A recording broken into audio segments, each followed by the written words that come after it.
నేను సాయి కుమార్, ఏఐఎస్ఎఫ్ రాష్ట్ర ఉపాధ్యక్షులు. ఆయేషా మీరా హత్య కేసులో ఆంధ్ర రాష్ట్రంలో దాదాపు 18 సంవత్సరాలుగా న్యాయ పోరాటం చేసినారు వాళ్ళ యొక్క తల్లిదండ్రులు.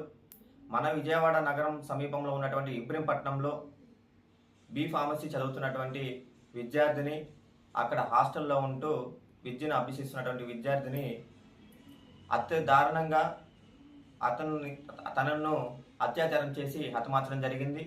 తన పక్కనే ఒక లెటర్ రూపంలో మొత్తం కూడా తనను ప్రేమ పేరుతో వేధిస్తున్నారని, ఆమె ప్రేమకు అతని యొక్క ప్రేమకు ఈమె అంగీకరించకపోవడమే ముఖ్యంగా తనని అత్యాచారం చేశారని చెప్పి ఆ లెటర్లో మొత్తం కూడా సత్యబాబు పేరు, ఎవరైతే తనని వేధిస్తున్నారో, ఎవరైతే తనని ప్రేమించమంటున్నారో అని చెప్పి అక్కడికి వచ్చి ఇది చేశారో అని చెప్పి కూడా లెటర్ రూపంలో మొత్తం కూడా రాసి పెట్టి తను అక్కడ ఉన్నది. ఆ ఆధారం మేరకు 2008లో పోలీసులు అతన్ని అరెస్ట్ చేయడం జరిగింది.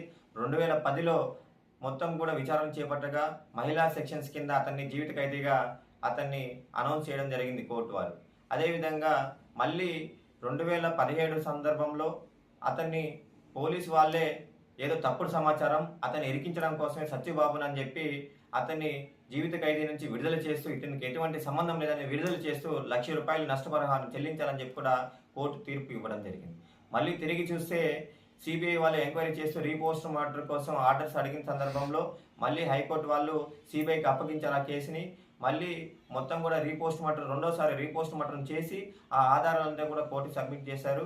ట్రయల్ రన్స్ నడుస్తున్నటువంటి కోర్టులో తనకి సంబంధించినటువంటి మొత్తం కూడా ఎఫ్ఐఆర్ కాపీలు కావచ్చు, తనకు సంబంధించినటువంటి వివరాలు మొత్తం కూడా ఏవైతే సమీకరించారో అవన్నిటిని తారుమారు చేశారు. అక్కడ ఏం కనిపించకపోవడంతో, ఏమి ఆధారాలు లేని సందర్భంలో అలా ప్లాన్ చేసుకొని 2026 ఫిబ్రవరి 20వ తారీఖున విజయవాడ కోర్టు నందు ఈ కేసుకి సంబంధించినటువంటి ముందస్తుగా ఉన్నటువంటి వివరాలు తప్పనించి కొత్తగా ఏమి రీపోస్ట్ మార్టం చేసినా, రెండోసారి చేసినప్పటికీ కూడా తనకు సంబంధించిన ఆధారాలు ఏమీ లేవని చెప్పి కూడా ఆ కేసును మేము కొట్టేస్తున్నామని చెప్పి కూడా వాళ్ళు తెలియపరచడం జరిగింది. అంటే మేము విద్యార్థిని పక్షాన ఏఐఎస్ఎఫ్గా రాష్ట్ర సమితిగా మేము అడుగుతున్నాం, న్యాయ పోరాటం చేసినటువంటి తల్లిదండ్రుల పక్షాన మేము అడుగుతున్నాం, న్యాయం కావాలని చెప్పి అడిగినటువంటి తల్లిదండ్రుల పక్షాన మేము అడుగుతున్నాం.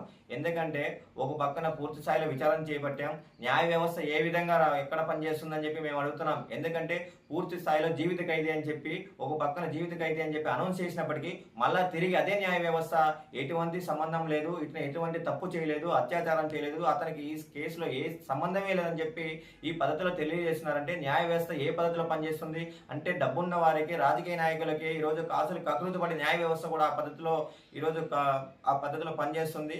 ఎవరైతే న్యాయం కోసం పోరాటం చేస్తున్నారో వారికి న్యాయం కలిగే పరిస్థితిలో ఈ రోజుల్లో ఈ సమాజంలో లేనటువంటి పరిస్థితి కనిపిస్తుంది. అస్థికులకు అంత్యక్రియలు తెనాలి దగ్గరలో ఉన్నటువంటి వారి ఇంటి దగ్గర అస్థికులకు అంత్యక్రియలు చేయబోతున్నారు.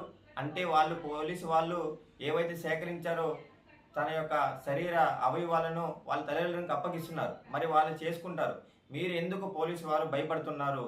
మీరు ఎందుకు పోలీసు వారి ఆధ్వర్యంలో ఈరోజు అస్థికులకు అంత్యక్రియలు చేయడానికి మీరు అక్కడికి వెళ్తున్నారని చెప్పి కూడా ఇక్కడే మీరు అర్థమైపోతుంది మీరు ఎంత విఫలం చెందారో.